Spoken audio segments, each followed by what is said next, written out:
अब वो इस लेयर के ऊपर, अब नई हमारी जो भी हम क्लिप वगैरह बनाएंगे वो इस लेयर के ऊपर होगा। तो मैं दोबारा से यहाँ पे बनाता हूँ, तो अब देखें कि अब इस लेयर के ऊपर हुआ।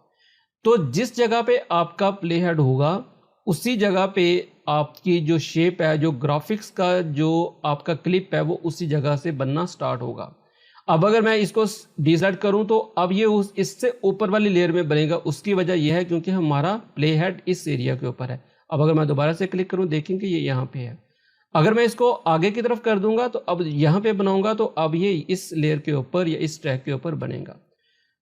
तो इसको मैं यहाँ से डिलीट कर देता हूँ। आई होप कि आपको ये चीज़ समझ लग गई होगी। तो ऊपर वाली लेयर को भी डिलीट कर देता हूँ, इसको भी डिलीट कर दिया, इसको भी डिलीट कर दिया, इसी के ऊपर आ गया। अब यहाँ पे हमारे पास इस वक्त 2 शेप्स हैं। मैं अब काम करता हूँ, इसको मैं थोड़ा सा आगे की तरफ करता हूँ, मैं प्ले हेड को स्टार में ले आता हूँ। अब मैं यहाँ पे एक रेक्टेंगल क्रिएट करता हूँ। एक रेक्टेंगल मैंने यहाँ पे क्रिएट कर लिया। अब मैं यहाँ पे आता हूँ, यहाँ पे मैं एक इलिप्स को क्रिएट करता हूँ। बल्कि मैं क्या करता हूँ, इसको यहाँ पे ले आता हूँ, इसको मैंने सेलेक्ट किया। अब मैं यहाँ पे आता हूँ इसके ऊपर, तो यहाँ पे मैं एक और रेक्टेंगल क्रिएट कर लेता हूँ। अब हमारे पास क्या है, ये जो पहले वाला क्लिप है इसके अंदर एक ही रेक्टेंगल है, जबकि ये जो दूसरे वाला क्लिप है इसके अंदर हमारे पास 3 रेक्टेंगल हैं। अब मैं यहाँ पे आता हूँ, यहाँ पे मैं इसको डिसेलेक्ट कर लेता हूँ और अब मैं यहाँ से इलिप्स, अच्छा इसके ऊपर जब लॉन्ग प्रेस करेंगे ना, 1 सेकंड या 2 सेकंड आप प्रेस, 1 सेकंड बल्कि प्रेस करेंगे, तो ये दूसरे जो शेप्स हैं इलिप्स और पॉलीगॉन वो भी ओपन हो जाएंगे। तो मैं इलिप्स को यहाँ पे ड्रॉ कर लेता हूँ और यहीं पे रहते हुए मैं क्या करता हूँ, मैं यहाँ पे एक पॉलीगॉन की मदद से एक ट्रायंगल भी यहाँ पे क्रिएट कर लेता हूँ। तो अब हमारे पास क्या है, एक शेप है यहाँ पे, इस क्लिप में जस्ट एक ही शेप है, इसमें 3 है, इसमें 2 है, हमारे पास एक यहाँ पे इलिप्स है और दूसरा हमारे पास ट्रायंगल है। तो मैं सबसे पहले फर्स्ट वाले के ऊपर आता हूँ और मैं इसके ऊपर क्लिक करता हूँ। अब एक और काम मैं करता हूँ, यहाँ पे मैं यहाँ से इमेजेस के ऊपर आता हूँ और ये जो सिटी वाला हमारा इमेज है इसको मैं यहाँ पे ले आता हूँ। सबसे पहले मैं इसके ऊपर क्लिक करता हूँ और इफेक्ट्स कंट्रोल के ऊपर क्लिक करूँगा तो यहाँ पे आप चीज़ नोट करें, यहाँ पे वीडियो है, इसमें हमारे पास मोशन है, ओपेसिटी है, फिर हमारे पास है टाइम रीमैपिंग। तो इनके बारे में आपको ऑलरेडी बता चुका हूँ।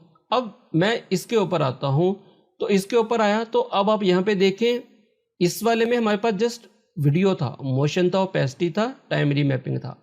अब यहाँ पे हमारे पास ग्राफिक का एक अलग से ग्रुप ऐड हो गया और इसमें उससे रिलेटेड यहाँ पे आपको पैरामीटर्स नजर आ रहे हैं, जिसमें आपके पास वेक्टर मोशन है, फिर आपके पास यहाँ पे शेप है। अब यहाँ पे आप एक चीज नोट करें कि यहाँ पे अगर मैं इस क्लिप को सिलेक्ट करता हूँ तो यहाँ पे अभी क्या है, शेप 1 है। उसकी वजह यह है क्योंकि इस क्लिप के अंदर हमारे पास एक ही रेक्टेंगल है।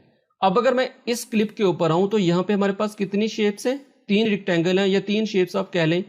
अब आप यहाँ पे आए तो हम क्योंकि इस क्लिप के ऊपर हैं या इस क्लिप को हमने सेलेक्ट किया है, इस वजह से आप यहाँ पे देखिए कि यहाँ पे आपके पास शेप 1 है, शेप 2 है, शेप 3 है। अगर आप शेप 1 को सिलेक्ट करेंगे, अगर मैं यहाँ से इसको सिलेक्ट करूँ अपने सिलेक्शन टूल को, शेप 1 को किया तो ये वाली शेप सिलेक्ट होगी, शेप 2 को किया तो ये वाली शेप सिलेक्ट होगी।